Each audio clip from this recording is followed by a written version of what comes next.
Vous avez sûrement déjà entendu les gourous de la motivation nous dire des phrases du type « Il est préférable de voir le verre d'eau à moitié plein plutôt que de le voir à moitié vide ». Voyons ce que certains d'entre vous en pensez. J'aime bien le verre à moitié plein, c'est sûr. Parce que ça nous permet justement de voir les petits bonheurs. Si on le voit toujours à moitié vide, c'est négatif, c'est sûr. À moitié plein. Oui. Tout le temps? Tout le temps. Et pourquoi? C'est ma nature. Bien, ça dépend de mon état d'âme. Parfois, je le vois à moitié plein ou à moitié vide. Ça dépend des épreuves que je dois subir ou que je dois vivre. Ça dépend. C'est toujours selon les événements. Est-il donc préférable de voir le verre d'eau à moitié plein ou à moitié vide? Moi, je vous dis, on s'en fout. Il n'y a pas d'importance à ce que le verre d'eau soit à moitié plein ou à moitié vide. La seule chose qui importe, c'est ce qu'on en fera. Vous avez soif? Passez à l'action et buvez la moitié de ce verre d'eau au plus vite. C'est l'action qui vous fera réaliser votre désir et donc, dans ce cas, qui vous désaltérera, pas la pensée reliée à son contenu. Ceci nous dit aussi, vous pouvez être ce que vous voulez, avoir ce que vous voulez et faire ce que vous voulez. Encore une fois, à mes yeux, à moi, c'est faux. Être pape, mesdames, je m'excuse, mais vous ne pourrez jamais être pape, du moins pas de votre vécu. Faire tout ce que vous voulez, encore une fois, je m'excuse, mais si vous mesurez 5 pieds 5, jamais vous ne jouerez dans la ligue professionnelle de basketball. Avoir tout ce que vous voulez avoir, si vous êtes intéressé à acheter la Maison-Blanche, je vous invite à faire une offre, mais je ne garantis pas le résultat. Donc, je ne crois pas qu'on peut être, avoir et faire tout ce qu'on veut. Je crois par contre qu'on peut faire plus, être plus et avoir plus.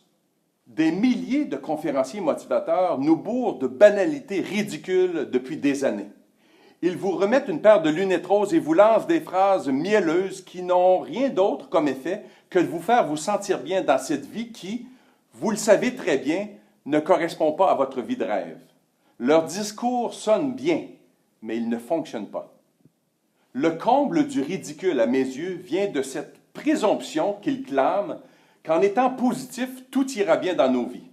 Je suis moi-même une personne assez positive et je pourrais passer une semaine à vous raconter les folies et les problèmes que j'ai eus dans ma propre vie personnelle.